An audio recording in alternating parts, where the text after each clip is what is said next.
Over in the UFC, right, we saw a new champion crowned in the light heavyweight division. That is Ankalaev, who came through against Alex Pereira, winning winning a decision 49, which was scored 49-46 to him.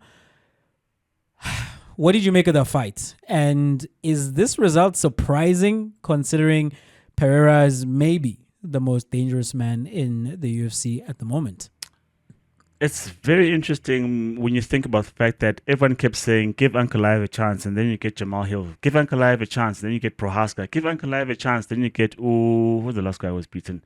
I forgot, but that guy got destroyed by Alex Pereira because everyone said he's the kryptonite to Pereira because he can wrestle. We didn't see much wrestling, or at least we did a lot in the fourth round while grappling against the cage. He didn't execute any successful takedowns on Pereira, which was also interesting.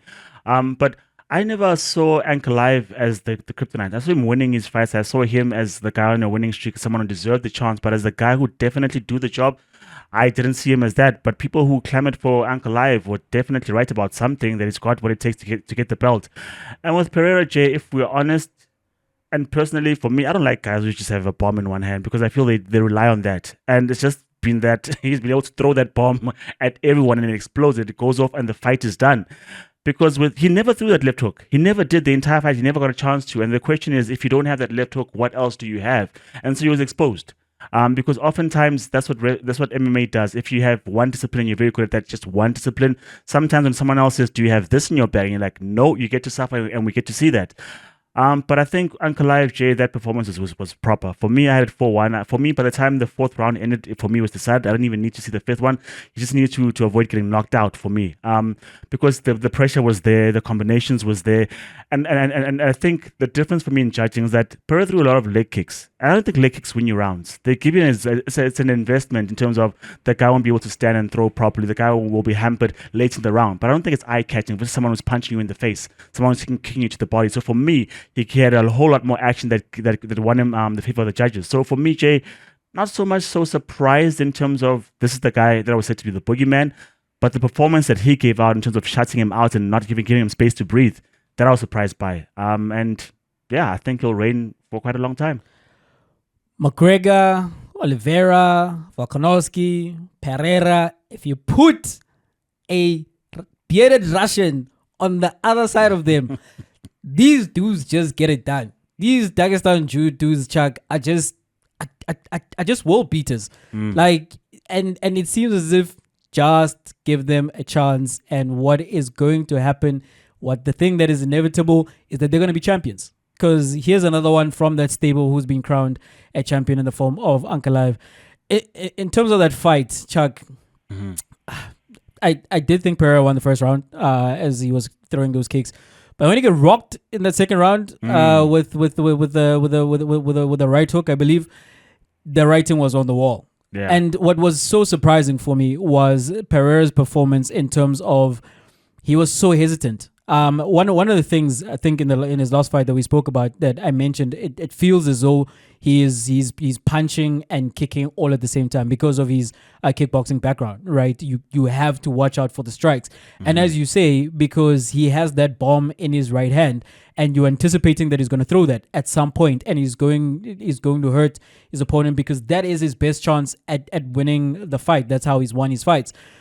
But he didn't do that. He wasn't aggressive. Instead, I saw Ankalaev back him down multiple times, and he was headed towards the cage, right? Which is why then at some point you see Ankalaev shooting at him and attempting the takedowns. The takedowns weren't successful. Yeah. And I'm also on the side of, man, why do you get a positive score for attempting and failing? Because it's pressure, it's control time. You were doing something. It's control time of what? Chuck, of nothingness. You are the aggressor, the guy is defending. Because, on the flip side, how would you score that if you don't look score at that? It because I know the counter is that you give it to the guy who's defending. It's not action. It's neutral for me because he attempted, you defended, and maybe you can make the argument that you were successful in the defense, and there's a whole lot of weight that is given to the offense because he's the one who made the attempt. But if you make the attempt and you're successful at it, why should you be rewarded for that? You know, and this is what Pereira said, that he did nothing. He said Ankalaev did nothing, and Ankalaev said that he was he was he was surprised that he kept backing down. So was supposed to happen. I think the result was a correct one.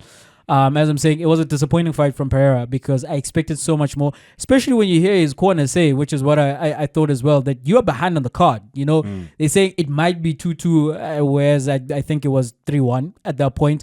And he did need to take Ankalaev out. He needed to put him to sleep. But and I think that fifth round he was a little more competitive than the three preceding rounds. Yeah. But he looked gassed. And then when Ankalaev did once again have him up against the cage, he did not look like he's going to come out of that and do anything significant. So a disappointing performance from Pereira, but an all around performance from Ankalaev, because striking, he was right there, whether it was with his kicks or whether he was counterpunching with his fists or whether it was the attempted takedowns. He did everything, you know, and yeah, Pereira just didn't come up with the answer to solve the issue on the night. For someone who's introduced, I think, only one of three fighters as the one and only Alex Pereira, what a disappointment. Because that intro has only been given to John Jones and Conor McGregor. And if I'm not mistaken, definitely John Jones is still unbeaten, so he won.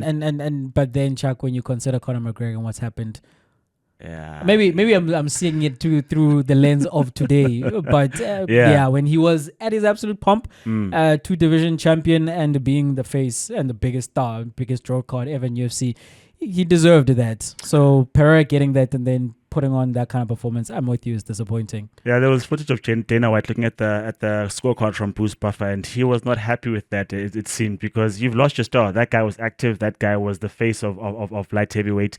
That guy had.